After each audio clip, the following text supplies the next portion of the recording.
Ya, selamat pagi buat anak-anak sekalian. Salam jumpa di pagi yang indah ini. Ya, harapan Bapak Guru, anak-anak masih dalam kondisi yang prima, tetap sehat, dan terlebih khusus masih semangat di dalam mengikuti pembelajaran daring atau pembelajaran jarak jauh yang kita lakukan saat ini. Ya, dalam hal ini materi yang kita pelajari kembali masih dalam seputaran transformasi bab 4 untuk kelas 9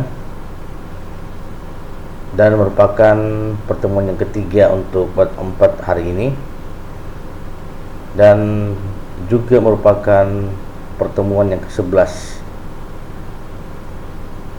Hari ini dalam pelajaran transformasi, seperti kita ketahui bahwa transformasi ada 4 bagian di dalamnya, yaitu transformasi translasi, pergeseran yang kita sudah pelajari,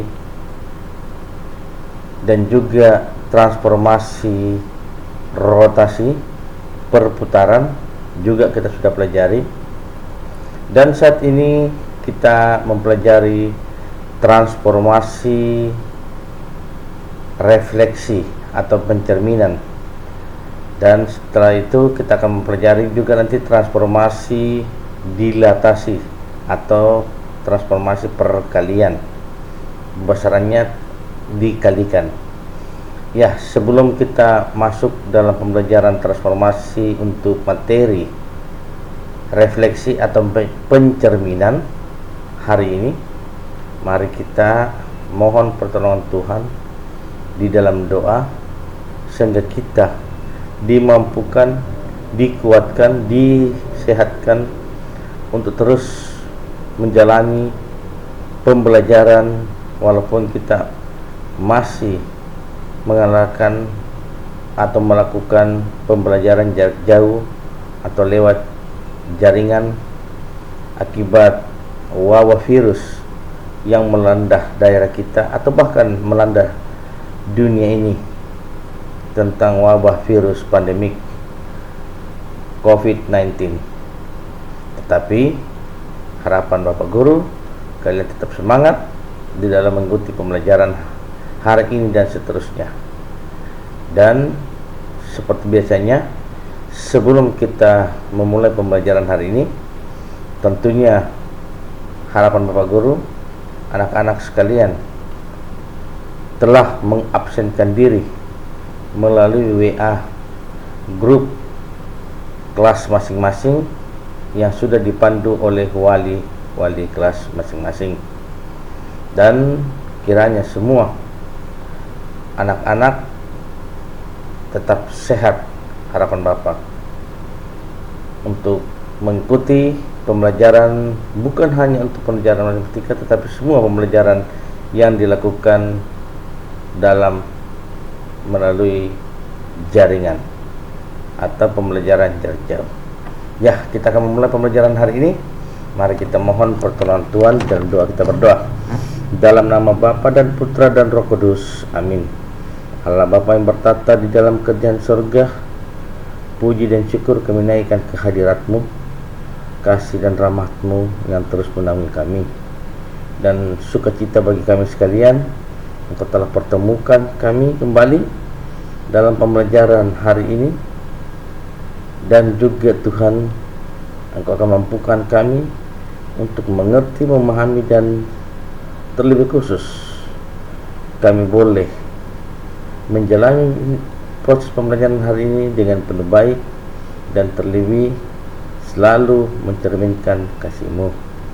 Allah Bapa yang bertata dalam kerajaan surga, bersabdalah bagi kami sekalian, dan terus penuhi kami dengan segala yang kami butuhkan, yakni akal budi, terang Roh Kudus-Mu, bahkan kepintaran, sehingga semua Tuhan dalam menjalani proses pembelajaran hari ini dan seterusnya, kami boleh dimampukan dan boleh memahami segalanya, karena Engkau yang terus menyertai kami.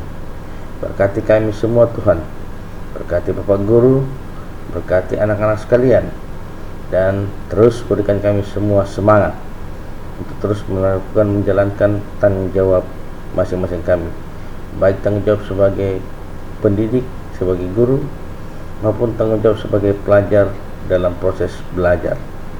Terima kasih Tuhan, kami serahkan semua hari ini untuk proses pembelajaran kami. Engkau akan menyertai kami dari awal hingga berakhirnya. Ini kami anak-Mu yang datang berserah dan bermohon, ampuni salah dosa kami Tuhan, sambut dengarkan kami. Dalam anak-Mu Yesus Kristus kami berdoa kepada Bapa di sorga. Amin. Dalam nama Bapa dan Putra dan Roh Kudus.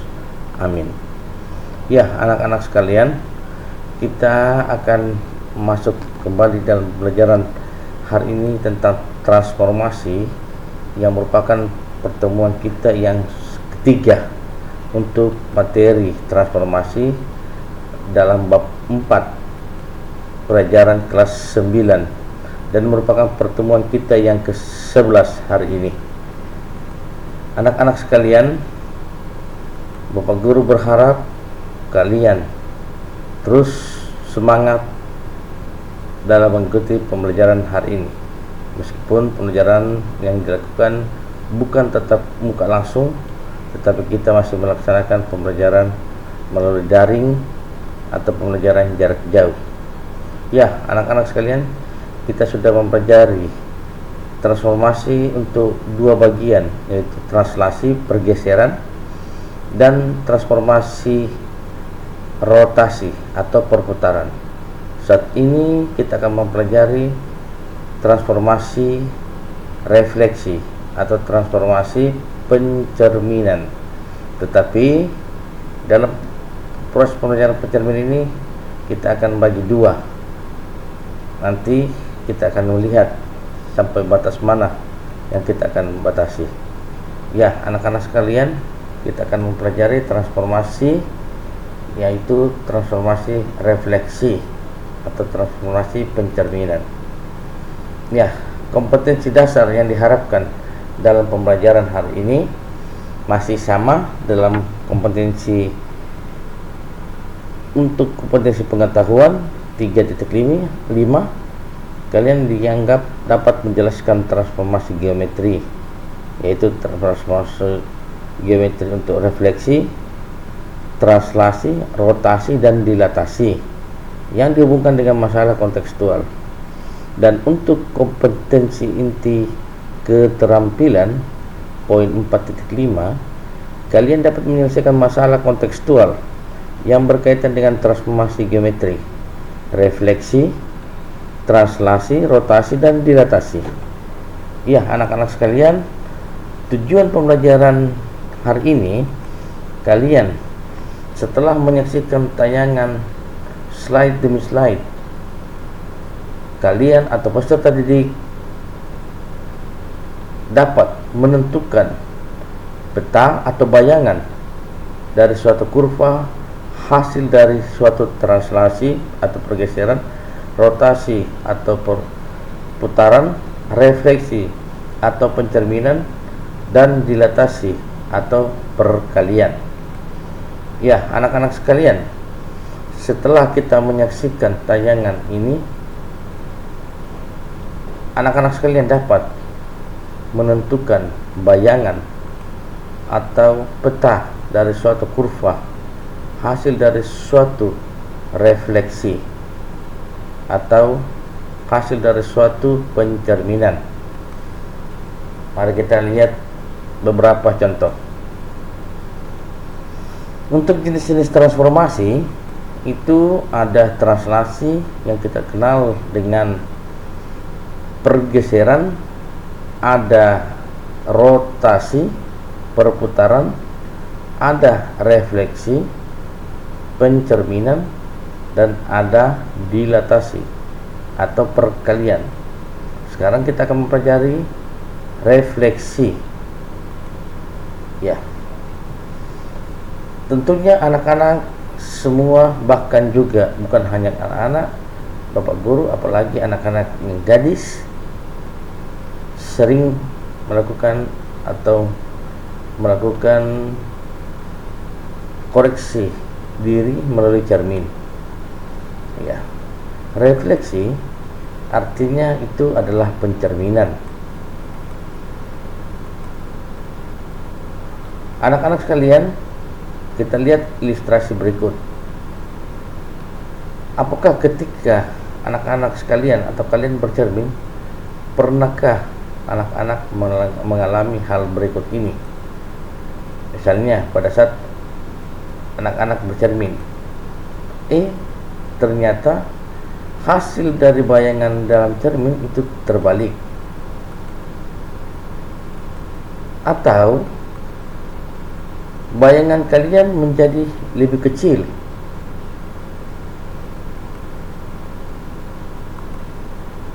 atau juga bayangan kalian berubah drastis.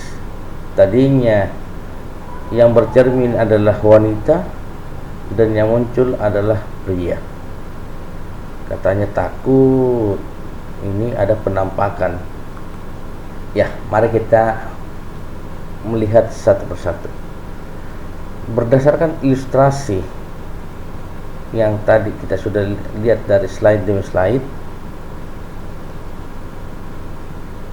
dapatkah kita membuat sifat-sifat refleksi pencerminan? Kita melihat misalnya, pertama ada gambar segitiga. Dia berada pada kuadran kedua. Ini kuadran pertama dan kuadran kedua. Jaraknya 1 cm. Ya. Pada saat dilakukan pencerminan terhadap sumbu Y, ini cerminnya, kita anggap ini adalah cermin, maka jarak yang ini 1 cm, ini pasti juga 1 cm. Jarak yang ini 1 cm juga jaraknya sama, dan tingginya ini juga sama. Sudut-sudut semuanya yang terbentuk itu sama. Kita lihat penjelasannya. Bangun pertama kongruen, artinya itu adalah sama dan sebangun. Artinya semua panjang garis bangun itu sama panjangnya. Itu kata kongruen. Kongruen sama dan segaris, dan semua sudut-sudutnya sama. Kemudian yang kedua, jarak setiap titik pada bangun pertama ke cermin sama dengan jarak setiap titik bayangan ke cermin bangun kedua. Jadi jarak yang ini seperti yang saya sampaikan juga sama. Dan yang ketiga, sudut yang dibentuk oleh cermin dengan garis yang menghubungkan setiap titik kebayangannya adalah sudut siku-siku yang ini, anak-anak. Sudut ini dibentuk dengan garis ini, dibentuk dengan cermin, menghasilkan adalah sudut siku-siku atau sudut 90 derajat. Ya. Anak-anak sekalian, dalam geometri bidang, sebagai cermin digunakan sumbu X, sumbu Y, garis X sama dengan H, garis Y sama dengan K, dan garis Y sama dengan X, serta garis Y sama dengan min X. Tetapi anak-anak sekalian, nanti minggu depan baru kita bahas yang keempat ini. Garis X sama dengan H, garis Y sama dengan K, garis Y sama dengan X, dan garis Y sama dengan min X. Yang saat ini kita akan pelajari adalah pencerminan melalui sumbu X yang sebagai cerminnya, dan pencerminan atau refleksi melalui sumbu Y yang sebagai cerminnya, seperti yang tadi. Ya, kita lihat pencerminan terhadap sumbu X. Ini ada garis bilangan. Kita kenal bahwa yang mendatar atau yang horizontal itu disebut sumbu X, dan yang vertikal atau yang tegak itu adalah sumbu Y. Kita lihat misalkan ada titik P. Untuk sumbu X nya misalnya A, sumbu Y nya misalnya A juga, ini garis ini A, ini A. Jadi titik P ini adalah sumbu X nya sejauh A dan sumbu Y nya juga sejauh A. Dan ada cermin yang sejajar dengan sumbu X, dengan terhadap sumbu X, sejajar dengan sumbu X. Sehingga pada saat titik P ini dicerminkan ke ini, ke sumbu X, maka hasil bayangannya adalah P aksen atau bayangan titik P itu untuk sumbu X itu tetap tidak berubah nilainya, tetap positif. Dan untuk nilai sumbu Y yang vertikal ini berubah, tadinya positif A menjadi negatif A karena di ke bawah 0, di bawah sudut pusat. Jadi pencerminan terhadap sumbu X yang berubah adalah Y. Jadi ingat lawannya. Sumbu X, lawan yang berubah adalah sumbu Y. A menjadi negatif A. Sumbu X nya tetap untuk bayangan titik P ini.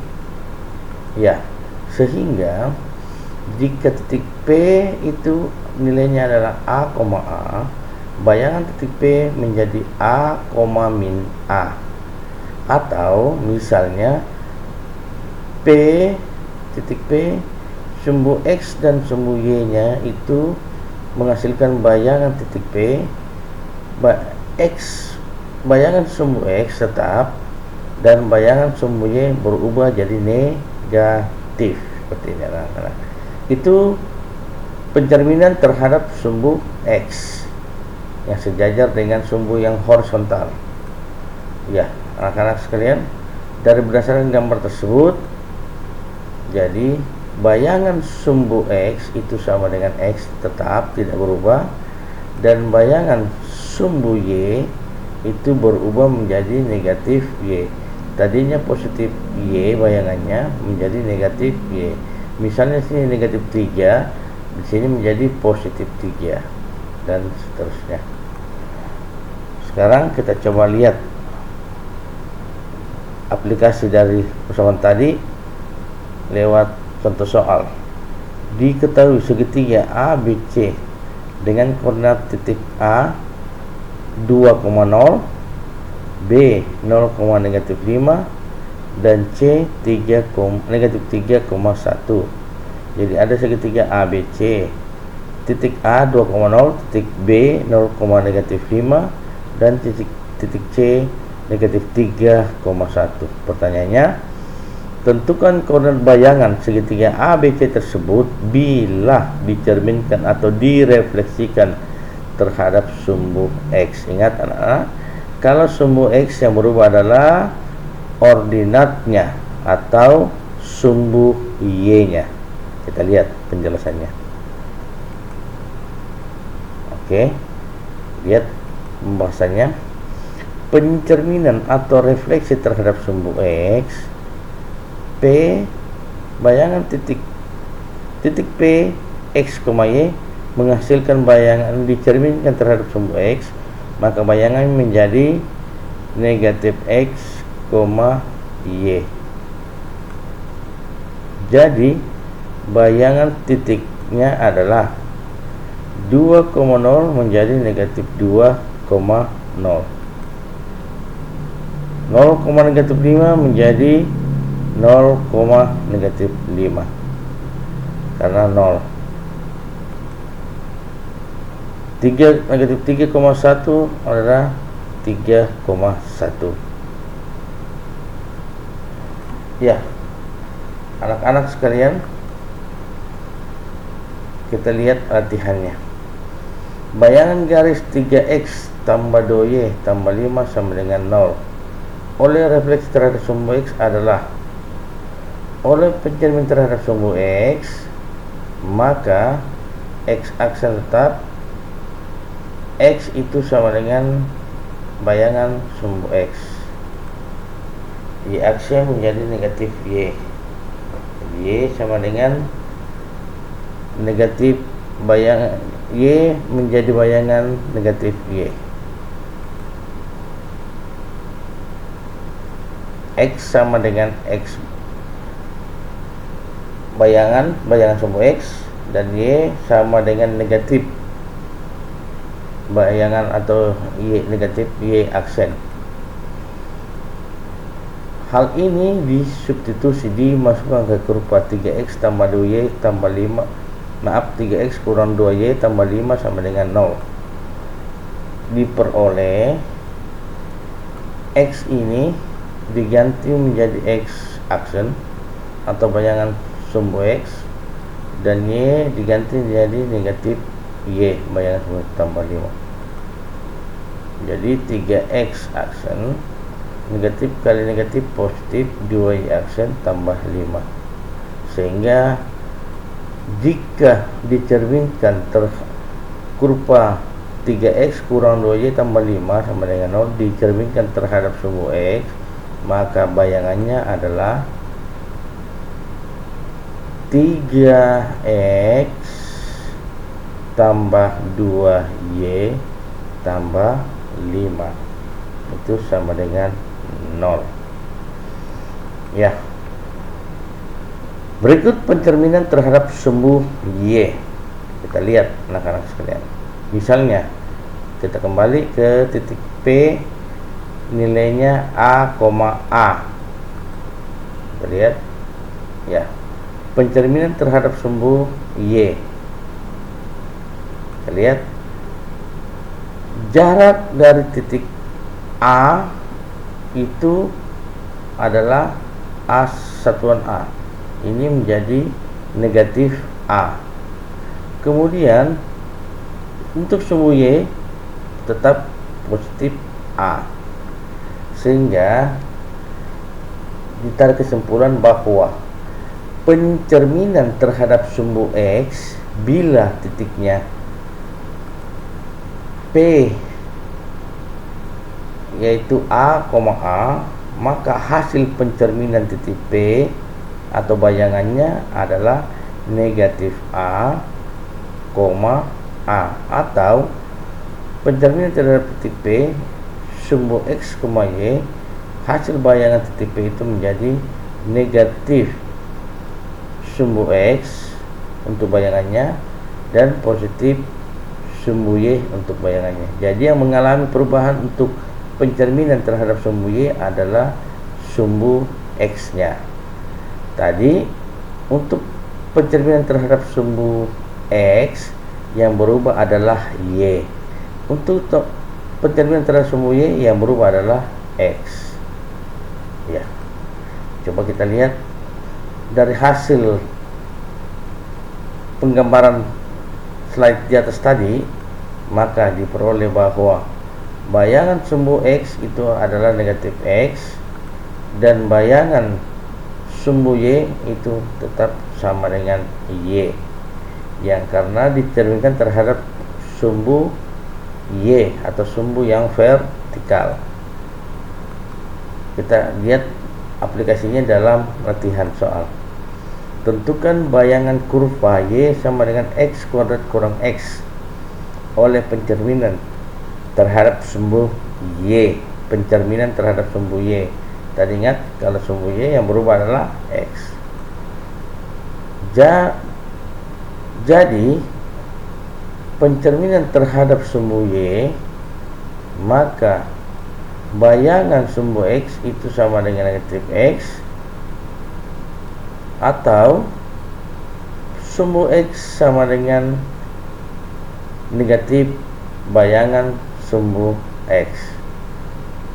Bayangan sumbu Y sama dengan Y, berarti Y itu sama dengan bayangannya. Nilai Y untuk sumbu Y sama juga dengan nilai bayangannya, tidak mengalami perubahan atau tidak mengalami perubahan tanda.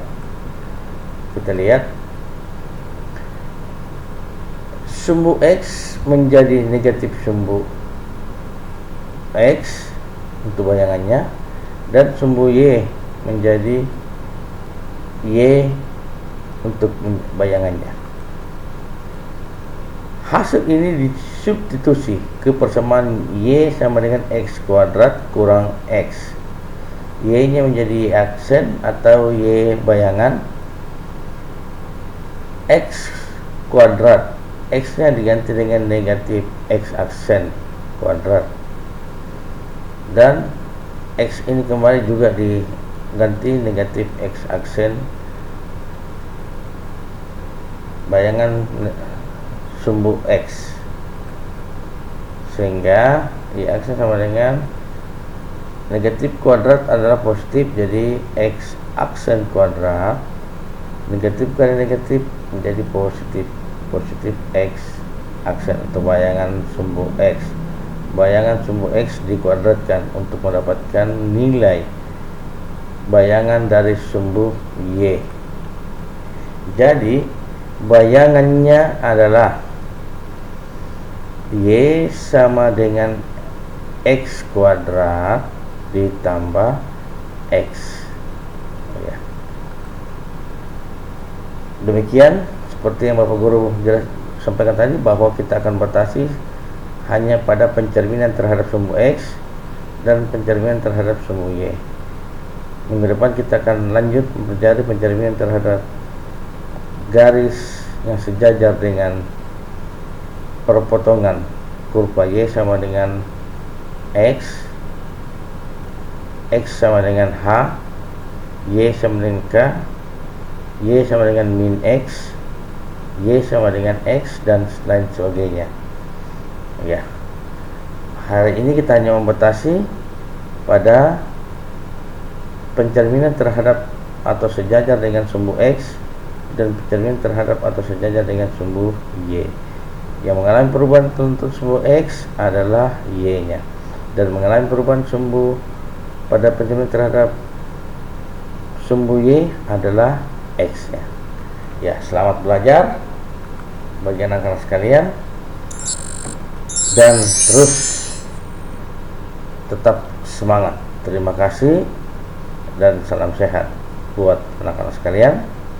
Terus menjaga kesehatan, terus mengikuti protokol kesehatan, rajin mencuci tangan menggunakan sabun dan air yang mengalir, kemudian selalu menggunakan masker saat keluar dari rumah, terlebih khusus menjaga jarak kepada orang-orang yang ada di sekitar kita pada saat kita berada di luar rumah. Demikian, sampai jumpa minggu depan. Salam sehat untuk anak-anak sekalian, dan kalian akan mendapatkan kembali tugas melalui kelas room, dan akan Bapak Guru batasi waktu pengumpulannya. Jadi materinya hanya pada refleksi terhadap sumbu X dan refleksi terhadap sumbu Y. Terima kasih dan salam sehat. Tetap semangat.